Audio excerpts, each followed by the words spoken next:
The EU Commission is taking legal action against the controversial British Internal Market Act. The reaction from London is quick and not surprising. Dr. Ursula von der Leyen doesn't waste any time. Her appearance lasts only 75 seconds to announce what everyone was expecting. The EU Commission, of which von der Leyen is president, took formal steps against the controversial British Internal Market Act on Thursday. This would undermine earlier obligations from the Brexit divorce treaty, says von der Leyen, explaining the reasons. The law, which was approved by the British House of Commons on Tuesday, is intended to enable the government in London to circumvent the regulations set out in the withdrawal agreement, according to which EU customs rules should continue to apply in British Northern Ireland. The aim is to achieve two main goals. Freight traffic on the Irish island should continue to run without problems, and peace in the former Civil War region of Northern Ireland should be preserved. The EU27 see the law as a breach of contractual loyalty and trust.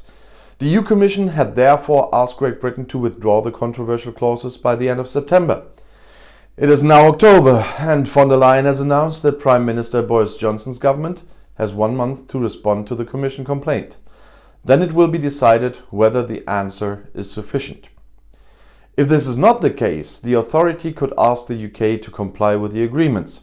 If this does not happen, the way to the European Court of Justice in Luxembourg is open, where proceedings can take several years, of course.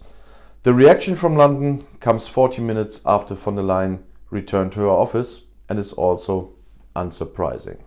The letter from Brussels will of course be answered, said a government spokesman, but nothing has changed.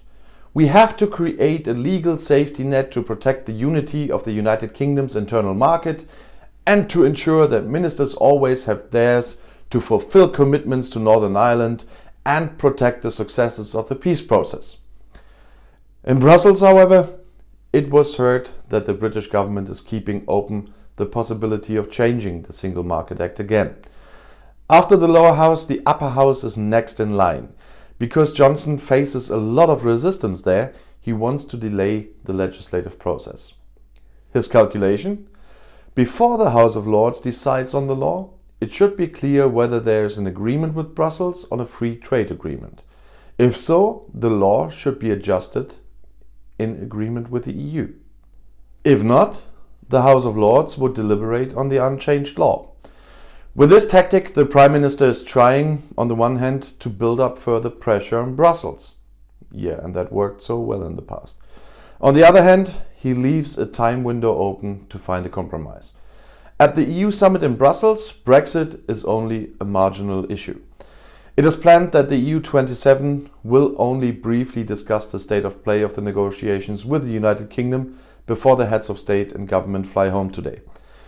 Ireland's Prime Minister Martin has announced that he will present his view. Von der Leyen should also speak up. It looks like the Brexit final will only begin later in October and shape the EU summit in the middle of the month. And if you now want to know more about European and global politics, YouTube has chosen another of my videos right here for you on the end screen, right next to your chance to subscribe to my channel.